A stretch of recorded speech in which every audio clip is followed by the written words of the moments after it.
Hello friends, welcome back to my channel financial journey. आज हो चुका है 11 जुलाई, तो देखते हैं कि आज मेरे पोर्टफोलियो में क्या चेंजेस हुए हैं। तो लगातार जो मार्केट है वो पहले तो इधर उधर बस थोड़ा थोड़ा हो रहा था, ज़्यादा चेंजेस नहीं हो रहे थे, लेकिन फिर कल से इसमें चेंजेस होने शुरू हुए हैं। तो कल भी मार्केट अच्छा खासा डाउन हुआ था और आज तो बहुत अच्छा खासा क्रैश ही मान सकते हैं, थोड़ा छोटा क्रैश तो हो ही गया है। लगभग 0.81% से मार्केट डाउन हो गया है, जो कि लगभग 205 पॉइंट्स का है जिसमें डाउन हुआ है।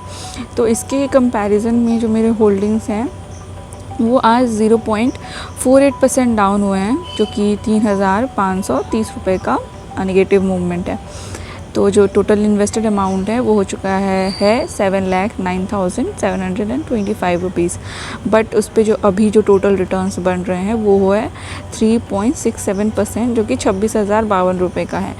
और जो करेंट पोर्टफोलियो है वो है 7,35,777 का।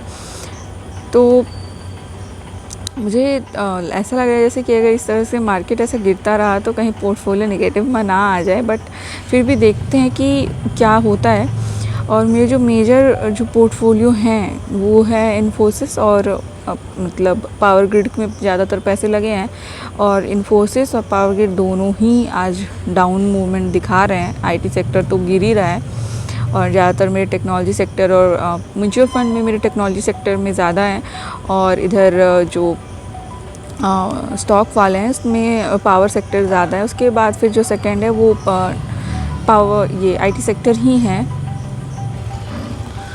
तो देख लेते हैं कि क्या चेंजेस हुए हैं। तो SJVN थोड़ा आज पॉजिटिव मूवमेंट दिया था, लगभग 22 पैसे का पर शेयर।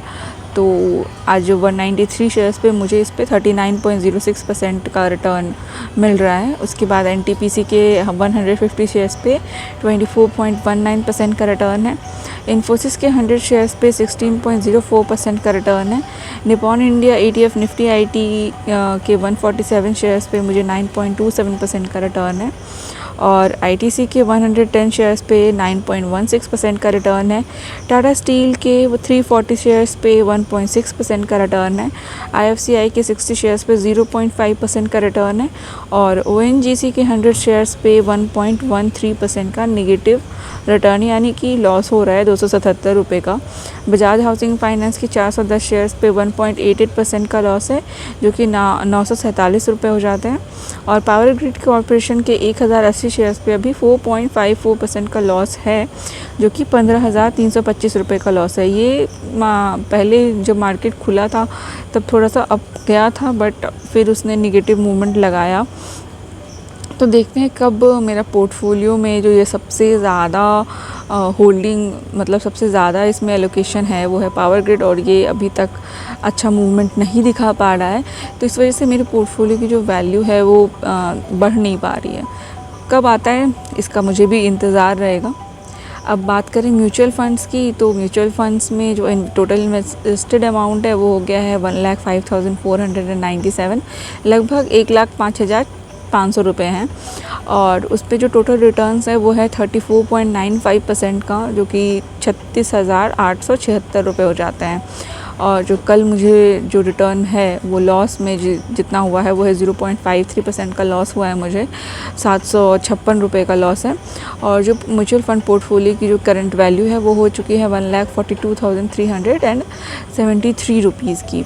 और बात करें XIRR की तो वो हो गया है 14.6%, जो कि 15 से अबव का था, बट अभी गिर के 14.6 पे आ गया है।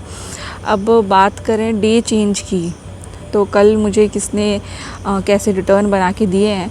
तो कल टाटा स्मॉल कैप और गवर्नमेंट सिक्योरिटीज़ जो हैं वो उसी ने बस एक पॉजिटिव दिया है मूवमेंट, जो कि टाटा स्मॉल कैप ने 0.49% का अप मूव दिया है, और गवर्नमेंट सिक्योरिटीज़ ने 0.05% का अप मूव दिया है। उसके बाद सब ने कल निगेटिव ही दिया है, मतलब लॉस ही दिया है।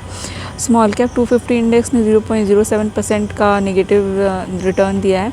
एक्सिस स्मॉल कैप में 0.13% का लॉस है। और grow Nifty total market index fund में 0.34% का लॉस है। टाटा निफ्टी मिड कैप 150 में 0.43% का लॉस है। Tata Kotak large cap fund में 0.46% का लॉस है। एडलविस मिड कैप में 0.62% का लॉस है। और सबसे ज़्यादा जिसमें पैसे लगे हैं जिस एक फ़ंड में, वो है प्रूडेंशियल टेक्नोलॉजी, और इसमें 0.89% का लॉस है, जो कि 593 रुपये हो जाते हैं। तो मेरे अभी तो ये इसमें मैंने दूसरे फ़ंड में लगाना शुरू ही किया है, क्योंकि इसमें मैंने ज़्यादातर जो लमसम कर दिया था, तो प्रूडेंशियल टेक्नोलॉजी में मैंने बहुत सारा लमसम किया था। इसकी वजह से इसकी जो इन्वेस्टेड अमाउंट है इस वाले फ़ंड की, वो बहुत ज़्यादा है, जिसकी वजह से ये जो पोर्टफोलियो है ये मतलब एक अपनी तरफ इसे खींच कर रखा रहता है। तो इसके चेंजेस जो होते हैं वो मेरे पोर्टफोलियो को बहुत ज़्यादा इफ़ेक्ट करते हैं।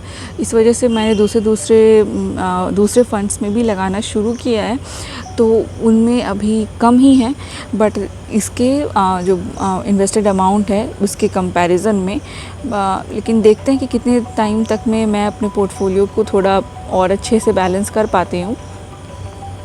अब बात कर रहे हैं पोर्टफोलियो एनालिसिस की, तो पोर्टफोलियो एनालिसिस में 93.74% इक्विटी शेयर्स में है, 6.26% डेप्ट में है।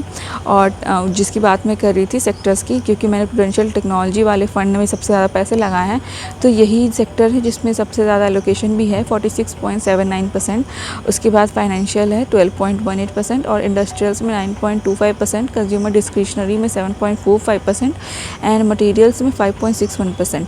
अब वैसे तो technology sector and power sector असलियत में मेरे फेवरेट सेक्टर्स हैं, बट कुछ ज़्यादा ही मैंने टेक्नोलॉजी सेक्टर में पैसे लगा दिए हैं, तो उसे मैं कम करने की कोशिश, मतलब उसे मैं बैलेंस करने की कोशिश कर रही हूँ दूसरे फ़ंड में पैसे डाल के। देखते हैं कब तक ये में हो पाता है। अब मार्केट कैप की बात करें तो लगभग 48.78% लार्ज कैप में है, 32.67% स्मॉल कैप में है, और 18.55% मिड कैप में है। और कंपनीज़ में इन्फोसिस 10.33%, TCS 4.61%, भारती एयरटेल 3.75% और टेक महिंद्रा 2.76%। आई गेस इसमें कुछ चेंजेस शायद हुए हैं, बिकॉज LTI माइंट्री शायद ऊपर था इसका। अब देखते हैं कि क्या होता है इस मार्केट में, और मार्केट नीचे गिरती है या फिर रिटर्न लेती है, वो सब तो अब टैरिफ पे डिपेंड करता है कि कैसे क्या ट्रेड डील जो है वो साइन होती है, कैसे होता है, उसका क्या रिज़ल्ट आता है। बट तब तक के लिए मेरे इन्वेस्टमेंट तो चालू ही रहेगी, SIP तो बंद होगी नहीं, SIP चालू रहेगी, NAV मुझे यूनिट्स मिलते रहेंगे, और जब मार्केट रिटर्न लेना शुरू करेगी तब मुझे अच्छे खासे रिटर्न बन जाएंगे। इस वीडियो में बस इतना ही। Bye bye, take care and happy investing. Thanks for watching.